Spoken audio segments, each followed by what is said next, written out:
സഖാവ് പിണറായി കറുത്ത കാറിൽ സഞ്ചരിച്ചപ്പോ എനിക്കൊരാഗ്രഹം പല ചിട്ടികളിൽ ചേർന്ന് 27 ലക്ഷം രൂപയുടെ കാർ വാങ്ങിച്ചു. രാഹുലെ, മുഖ്യമന്ത്രി കറുത്ത കാറിൽ പോകുന്നുണ്ട്. അപ്പൊ എനിക്കൊരാഗ്രഹം, മുഖ്യമന്ത്രി കറുത്ത കാറിൽ പോവല്ലേ, അതുകൊണ്ട് ഞാനും 27 ലക്ഷം രൂപ കൊടുത്ത് ഒരു കാർ അങ്ങ് മേടിച്ചു.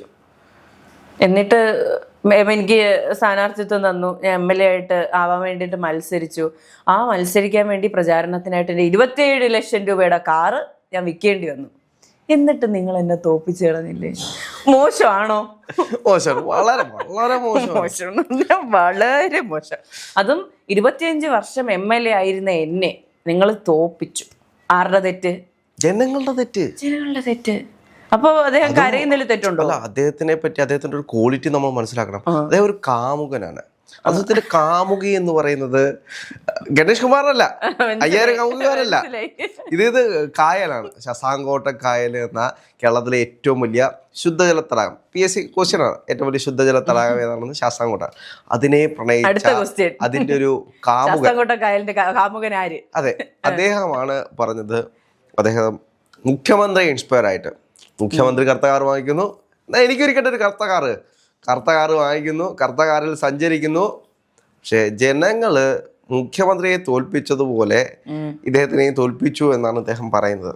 ക്വസ്റ്റ്യൻ നമ്പർ 1, ജനങ്ങളെ കണ്ടിട്ടാണോ നീ കാറ് മേടിക്കുന്നത് എന്ന് സാധാരണ ജനം കമന്റ് ബോക്സിൽ ചോദിക്കുന്നുണ്ട്. അതെ, അപ്പോ മുഖ്യമന്ത്രിക്ക് ആകാമെങ്കിൽ എനിക്കും വാങ്ങിക്കാമെന്നായിരിക്കും അദ്ദേഹത്തിന്റെ മറുപടി.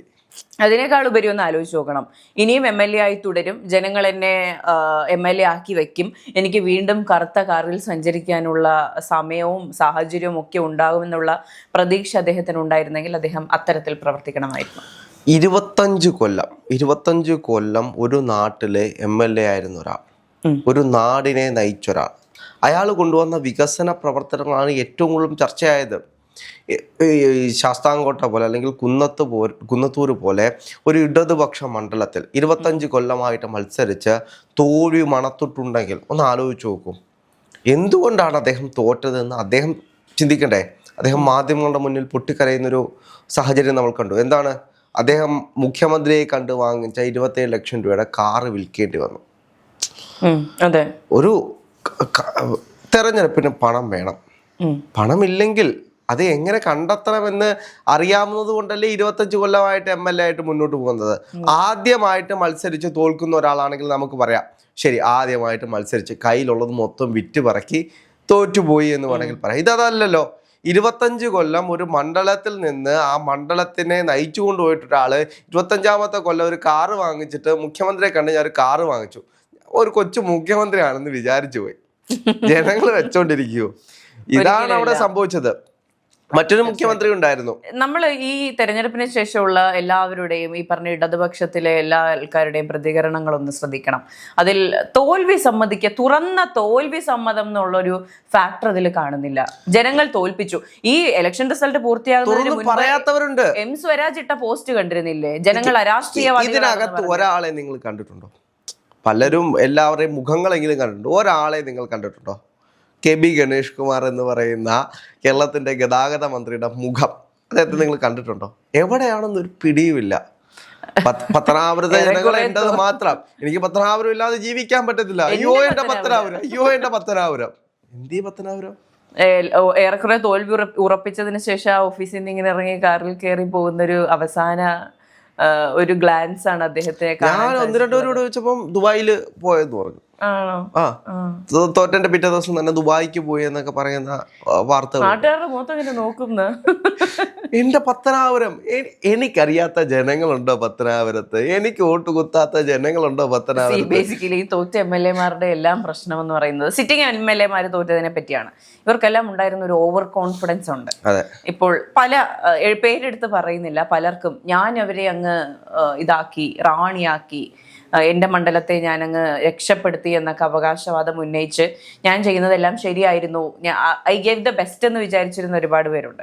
അവർക്കെല്ലാവർക്കും അടി കിട്ടിയിട്ടുണ്ട് എന്നുള്ളതാണ്. അതിനുശേഷമുള്ള ഞാൻ നേരത്തെ പറഞ്ഞുകൊണ്ടിരുന്ന കാര്യമാണ്. ഇത് തന്നെയാണ് ഇതിനു മുമ്പിട്ട് കാറ് വാങ്ങിച്ച മുതലാളിക്ക് സംഭവിച്ചത്. കാറ് വാങ്ങിച്ച മുതലാളി എന്താണ്, 25 കൊല്ലമായിട്ട് ആ മണ്ഡലത്തിന്റെ MLA ആണ്. ആ നാട്ടിലെ ജനങ്ങൾ ചോദിച്ചുകൊണ്ടിരിക്കുന്നത് എന്ത് വികസനമാണ് അവിടെ കാഴ്ചവെച്ചിട്ടുള്ളത്. ശാസ്താംകോട്ട കായലിന്റെ കാമുകനാണെന്ന് പറയുന്നു. ആ ശാസ്താംകോട്ട കായലിനെ സംരക്ഷിക്കാൻ വേണ്ടി അദ്ദേഹം എന്താണ് ചെയ്തത്? അത് വലിയ ചോദ്യമാണ്. ഇപ്പോഴും ശാസ്താംകോട്ട കായൽ നശിക്കുന്നു എന്ന് പറഞ്ഞ് സമരം നടത്തുന്നതല്ലാതെ എന്താണ് അദ്ദേഹം ചെയ്തിട്ടുള്ളത്? ഇപ്പോൾ ഒരുപാട് വിഷയങ്ങൾ ശാസ്താംകോട്ട അല്ലെങ്കിൽ കുന്നത്തൂർ പോലൊരു മണ്ഡലത്തിൽ എന്തെല്ലാം വികസനങ്ങൾ ചെയ്യാനുണ്ട്. ഞാൻ കഴിഞ്ഞ 10 കൊല്ലം മുമ്പിട്ട് കണ്ടിട്ടുള്ള അതേ കുന്നത്തൂർ തന്നെയാണ് ഇന്നും കുന്നത്തൂരുള്ളത്. അല്ലാതെ വന്നിട്ടുള്ളതെന്ന് വെച്ച് കഴിഞ്ഞാൽ സ്വാഭാവികമായിട്ടും കാലാനുസൃതമായിട്ട് വരുന്ന സ്ഥലങ്ങളിലേക്ക് കുറച്ച് കടകൾ വന്നിട്ടുണ്ട്. അതിനപ്പുറത്തേക്ക് ഒരു വികസനവും കുന്നത്തൂര് ഞാൻ കണ്ടിട്ടില്ല. ഇപ്പോൾ പത്തനാപുരത്താണെങ്കിലും ഇത് തന്നെയാണ് നടന്നിട്ടുള്ളത്. എനിക്കൊന്ന് ഒരു യുഗ അവസാനമാണ് നടന്നിട്ടുള്ളത്. കൊച്ചു കൊച്ചു പാർട്ടികൾ. പക്ഷേ എനിക്ക് തോന്നുന്നു 2021 തിരഞ്ഞെടുപ്പിൽ തന്നെ ഈ പറഞ്ഞ ഈ സിറ്റിംഗ് എംഎൽഎമാരുടെ തോൽവി പ്രതീക്ഷിച്ചിരിക്കേണ്ടിയിരുന്നു. പക്ഷെ അവിടെ രക്ഷകനായി വന്നതെന്ന് പറയുന്നത് കോവിഡായിരുന്നു. കോവിഡ് കാരണമാണ് ഈ പറഞ്ഞ സിറ്റിംഗ് എംഎൽഎമാരും കുത്തഴിഞ്ഞ് കടന്ന മണ്ഡലങ്ങളെല്ലാം വീണ്ടും ആ അവസ്ഥയിലേക്ക് തന്നെ പോയത്. പക്ഷെ ഇപ്പോഴത്തെ അവസ്ഥ അതല്ല. അത്തരത്തിൽ ജനം മാറി ചിന്തിച്ചു. അല്ലെങ്കിൽ ഇത്രയും വലിയൊരു തരംഗം ഉണ്ടാവുക എന്ന് പറയുന്നത് അസാധ്യമായിരുന്നു. ഈ തരംഗത്തിൽ ഒലിച്ചു പോയത് ചെറിയ ചെറിയ പാർട്ടികളാണ്. ഇപ്പൊ നമ്മൾ പറയുന്നത് പോലെ കുന്നത്തൂര് RSP ലിസ്റ്റ് ഒലിച്ചുപോയി. ഇനി ആ പാർട്ടി ഇല്ല. ഇനി ആ പാർട്ടി ഇത്രയും കാലം അദ്ദേഹത്തെ സംരക്ഷിച്ചു. അദ്ദേഹം മറ്റൊരാള്. ഇനി ആര് സംരക്ഷിക്കും? ഒലിച്ചുപോയി. ആ പാർട്ടി ഒലിച്ചുപോയി. ഇപ്പോൾ കേരള കോൺഗ്രസ് P ഈ തെരഞ്ഞെടുപ്പിൽ ഒലിച്ചുപോയി. ഒരു ഘട്ടത്തിൽ തമാശക്കൊക്കെ പറയുമായിരുന്നു ബാലകൃഷ്ണപിള്ള ആയ കാലത്ത് ഒരു പാർട്ടി ഉണ്ടാക്കിയുണ്ട് ഗണേഷ് കുമാർ മന്ത്രിയായിരുന്നു എന്ന്. ഇപ്പൊ പാർട്ടിയുടെ അവസ്ഥ എന്തായി? ഇത് കഴിഞ്ഞു. ആ പാർട്ടിയുടെ കാലാവധി കഴിഞ്ഞു. ഇനിയും ഗണേഷ് കുമാർ നിന്ന് കഴിഞ്ഞാലും ജയിക്കത്തില്ല. അതൊരു യാഥാർത്ഥ്യമാണ്. CPM കൊടുക്കത്തുമില്ല. ആ യുഗം അവസാനിച്ചു. RSP ലിസ്റ്റ് അവസാനിച്ചു. അതേപോലെ തന്നെ KB ഗണേഷ് കുമാറിന്റെ കേരള കോൺഗ്രസ് P അവസാനിച്ചു. മാണി കോൺഗ്രസ് ആലോചിച്ച് നോക്കൂ. വലിയ വലിയ സംവിധാനങ്ങളുമായിട്ട് വന്നതാണ്. KM മാണി എന്ന് പറയുന്ന വലിയ മനുഷ്യനെ കണ്ടുകൊണ്ട് 1000 മനുഷ്യർ കൂടെ ചേർന്ന് ഒരു വലിയ സംഘടനയായിട്ട് പോയ ഒരു പാർട്ടിയാണ്. എന്നാൽ പാർട്ടിയുടെ അവസ്ഥ എന്താണ്? ഗതി എന്താണ്? അതിനകത്ത് എനിക്കൊരു സന്തോഷമുള്ളതെന്ന് വെച്ച് കഴിഞ്ഞാൽ പാർട്ടി ഒറ്റക്കെട്ടായിരുന്നു. ഒറ്റക്കെട്ടായിട്ട് തോൽക്കുകയും ചെയ്തു. ഒറ്റ മനുഷ്യൻ പോലും വിജയിക്കാതെ ഒറ്റക്കെട്ടായിട്ട്. അതെ, അതായത് ഈ തെരഞ്ഞെടുപ്പിൽ ആദ്യം പ്രഖ്യാപിക്കുന്നത് പാലയെ പറ്റിയാണ് ഏറ്റവും വലിയ ചർച്ച നടക്കുന്നത്. പാല എന്ന് പറയുന്നത് കേരള കോൺഗ്രസിന്റെ ഈറ്റില്ലമാണ്, അവരുടെ സെന്ററാണ്. അപ്പോൾ പാലയിൽ ആര് മത്സരിക്കും? റോഷി അഗസ്റ്റിൻ തന്നെ ആദ്യമേ മാധ്യമപ്രവർത്തകർ ചോദിച്ചു. അപ്പോൾ റോഷി അഗസ്റ്റിൻ ആദ്യമേ മൈക്ക് തട്ടിപ്പറിച്ച് ഞങ്ങളുടെ പാർട്ടി പ്രസിഡന്റ് തന്നെ മത്സരിക്കും, ഞങ്ങളുടെ വേറെ ആരും അല്ല, ഞങ്ങളുടെ പാർട്ടി പ്രസിഡന്റ് മത്സരിച്ച് ഞങ്ങൾ തന്നെ ജയിക്കും എന്നെല്ലാം പറഞ്ഞു. ഞങ്ങൾ ഒറ്റക്കെട്ടായിട്ട് മത്സരിച്ച് ജയിക്കുന്നെല്ലാം പറഞ്ഞു. അവസാനം ഒറ്റക്കെട്ടായിട്ട് തോക്കുകയും ചെയ്തു. ആ പാർട്ടിയും ഏകദേശം അവസാനിച്ചു എന്ന് വേണമെങ്കിൽ പറയാം.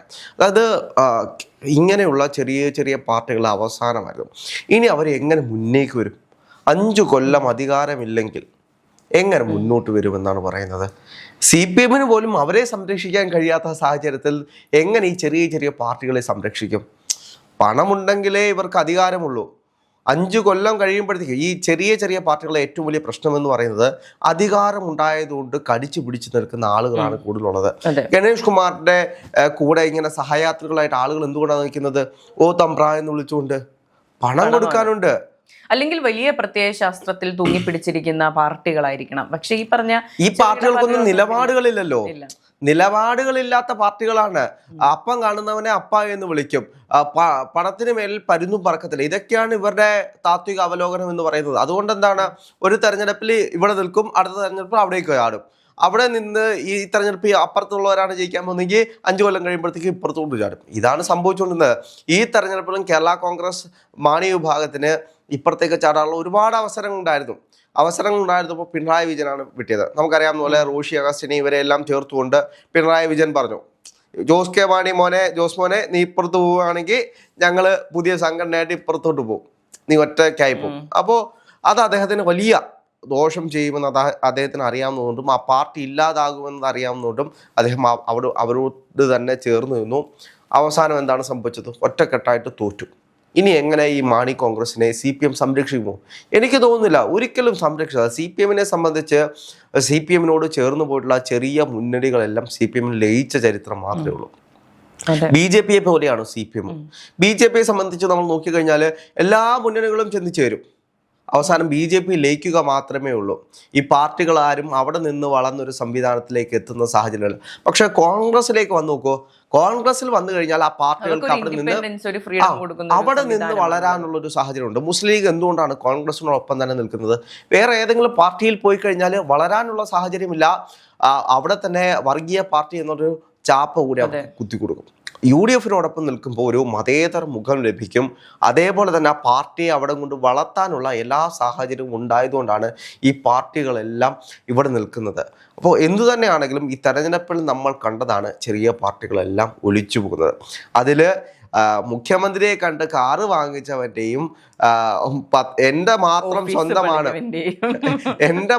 സ്വന്തമാണ് എന്ന് പറയുന്നവന്റെയും എല്ലാം കാലിൽ നിന്നും മണ്ണൊലിച്ചു പോയി മണ്ണിനടിയിലേക്ക് മൂടുന്നൊരു സാഹചര്യമാണ് നിലവിലുള്ളത്.